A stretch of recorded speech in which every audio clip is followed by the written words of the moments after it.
Halo Imawati, selamat datang di Poki, podcast kisah inspiratif IMM FIK. Halo, perkenalkan, namaku Dwi Arianti dari bidang Imawati yang akan menjadi host pada podcast kali ini. Di sampingku ada Kak Sami. Halo guys, kenalin nama aku Sami, selaku Ketua Umum PKIM FIK UMS yang akan menjadi narasumber pada podcast yang hari ini. Jadi teman-teman, aku mau kepo-kepo nih sama Kak Sami yang beberapa bulan lalu jadi delegasi di Jepang. Nah, Kak Sami tuh di Jepang tuh ngapain sih? Nah, dari awal gimana sampai Kak Sami terpilih dan Kak Sami tuh ke Jepang gratis? Gratis kan Kak? Iya, gratis. Oke, berarti kita share dulu ke teman-teman langkah aku buat ikut ke Jepang ya Kak? Iya. Oke. Jadi sebenarnya ini aku juga kaget banget sih Kak, karena ini tuh seleksinya kayak tertutup gitu. Dan sebenarnya aku juga mewakili UMS karena salah satu privilege aku yang pertama, aku anak dari ikut organisasi otonom di Muhammadiyah yaitu YMMPK.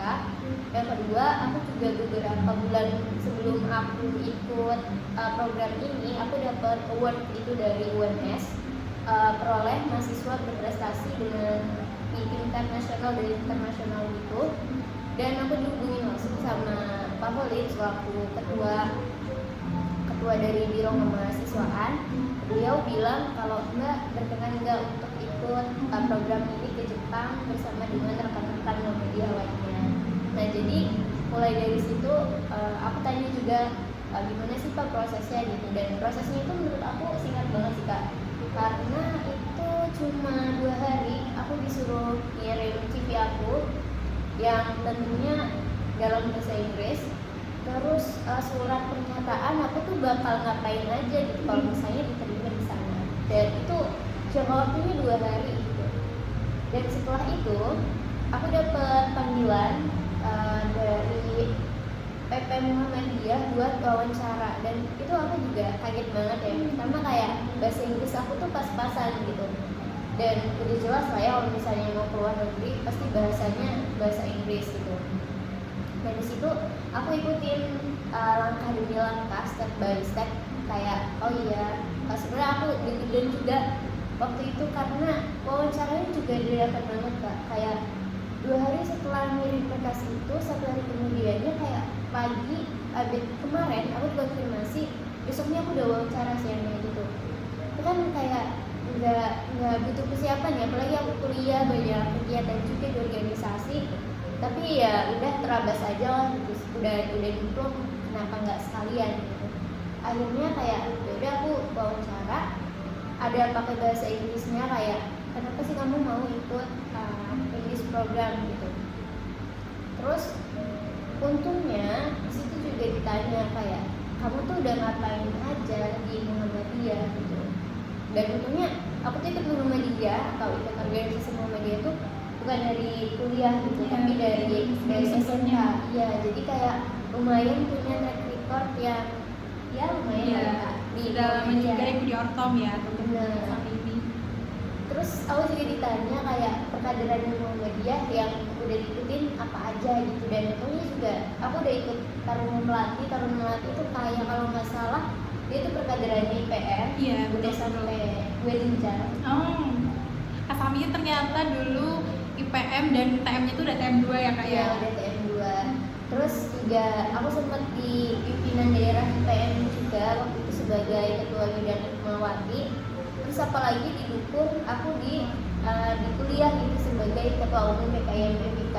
Sebenarnya ini tuh kayak secara nggak langsung ya, sebenarnya seleksinya tuh untuk mahasiswa berprestasi, tapi kayak karena aku merasa lumayan branding buat organisasi aku gitu, jadi kayak aku bilang aku dari IMM FIK. Wah, ternyata dibalik Kak Sami ke Jepang gratis kemarin itu prosesnya kayak gitu ya teman-teman.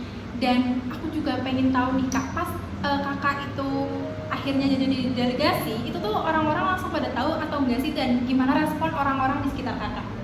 Sebenarnya sempat kayak gitu ya, karena benar-benar tadi itu ya private banget gitu Kak. Share informasi juga literally yang dadakan banget juga. Waktu itu aku di chat sama Buya ya, kayak ada Mbak Samim selaku ketua umum IMFIK. Kayak wah di situ aku merasa bangga banget gitu, kayak oh ini nih akhirnya branding aku main gitu di sini gitu. Dan akhirnya aku kayak bikin status gitu kayak ternyata nggak ada perjuangan yang sia-sia. Pokoknya captionnya kalau nggak salah gitu lah ya. Tapi sebenarnya aku tuh kalau untuk status WA tuh kayak, karena jujur dari aku sendiri sangat membatasi banget kayak perjuangan aku gitu ya selama menjalani kehidupan. Jadi kayak mungkin disortir cuma teman-teman di IMM atau teman-teman di kelas atau teman-teman terdekatku, jadi nggak semua orang tahu gitu. Dan ketika aku dapet itu kayak ya tentu orang-orang kaget sih, kayak serius dibiayain, terus kamu kesananya gimana gitu. Dan ya akhirnya beneran gitu, aku juga ngerasa kayak ini tuh mimpi ya gitu. Saya dulu tuh aku pernah Kak belajar bahasa Jepang pas SMK.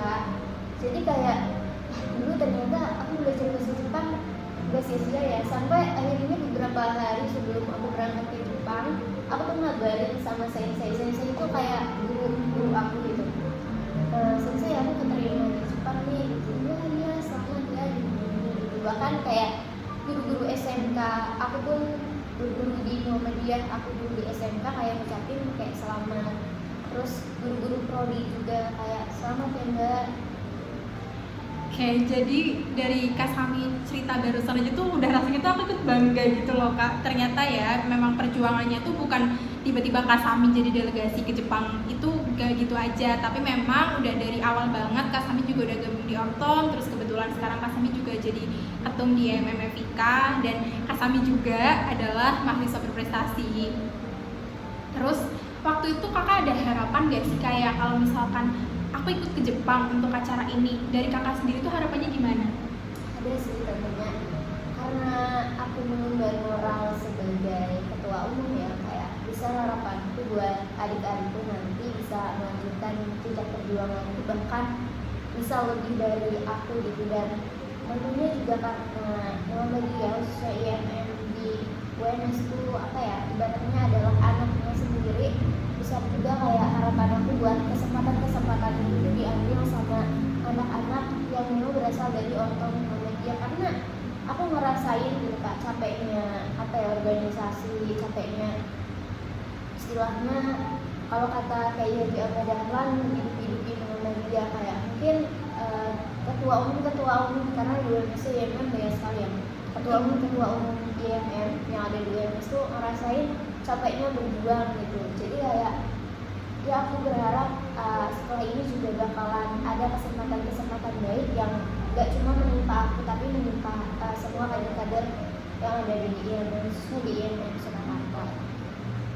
Oke, baik-baik. Jadi kayak harapan Kak Sami juga nggak cuma Kak Sami aja nih yang nantinya bakal ke Jepang atau bakal delegasi ke negara lain atau mungkin ikut kegiatan bergengsi lain juga, tapi juga untuk teman-teman yang lain. Terus kayak kehidupan Islam gitu mungkin, atau kayak ajaran Islam di Indonesia dan di Jepang itu kan pasti beda banget nih. Gimana sih waktu kakak di sana itu?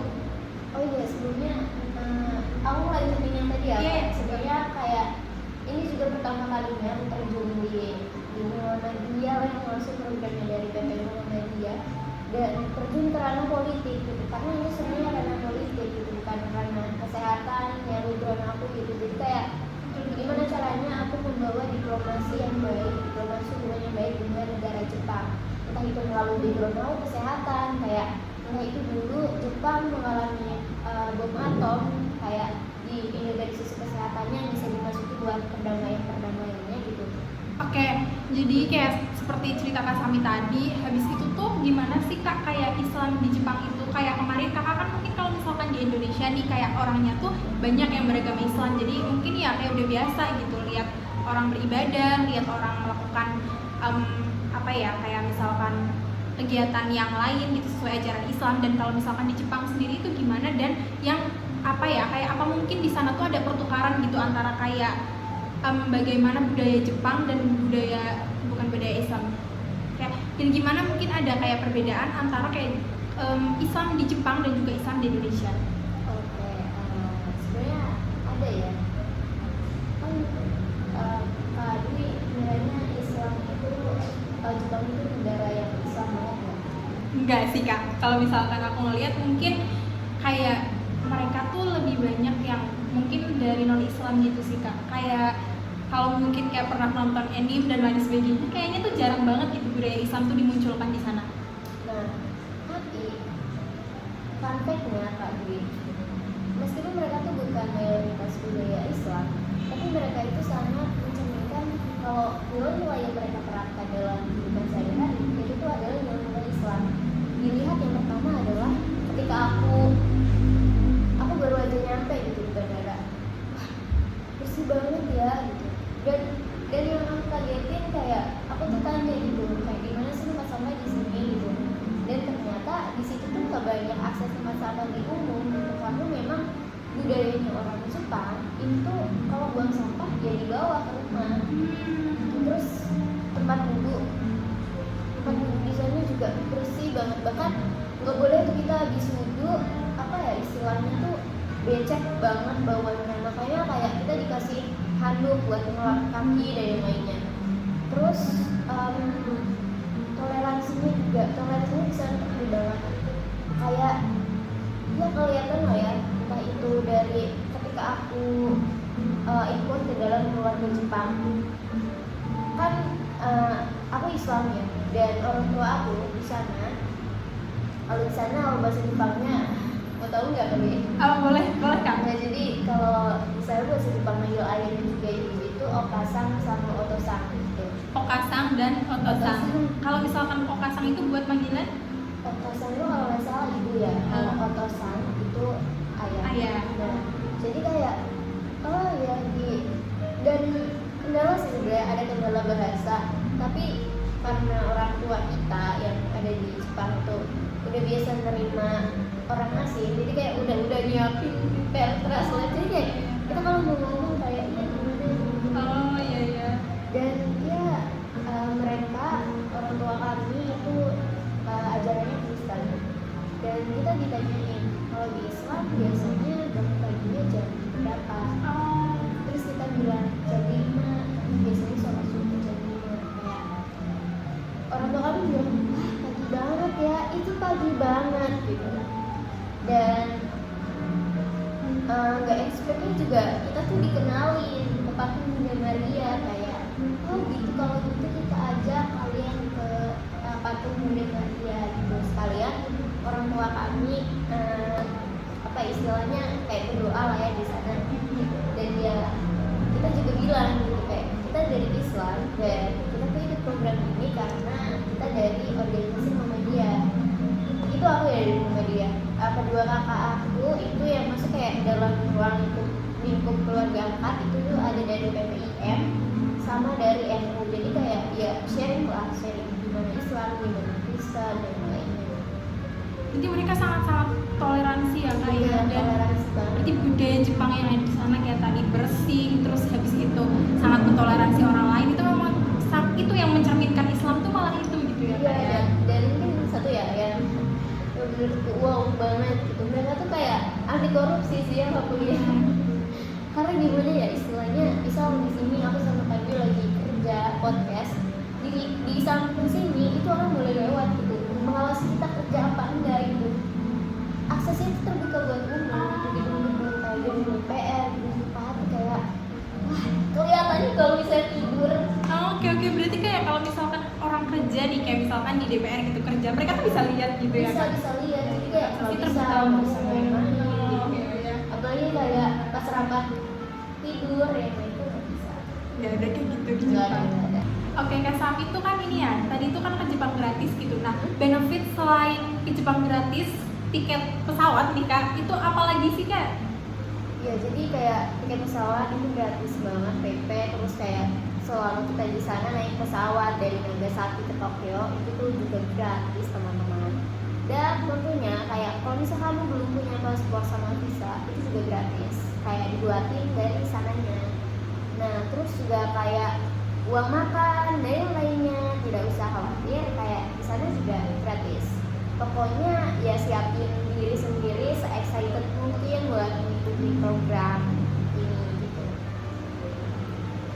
Dan benefitnya tuh kayak kita dapat berkunjung ke negara-negara, maksudnya kayak spot-spot Jepang yang mereka tuh belum memperkenalkan ke kita gitu, kayak Nagasaki, Shimabara, Asakusa, terus kayak tahu teman-teman tempat angin yang sangat wow itu kita juga diajak ke sana.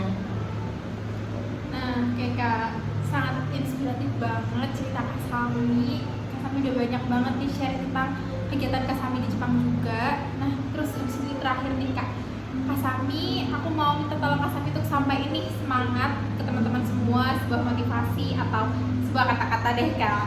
Yang pertama adalah berani nyoba, karena kalau misalnya kita berani nyoba itu sama aja kayak kita keluar dari zona nyaman.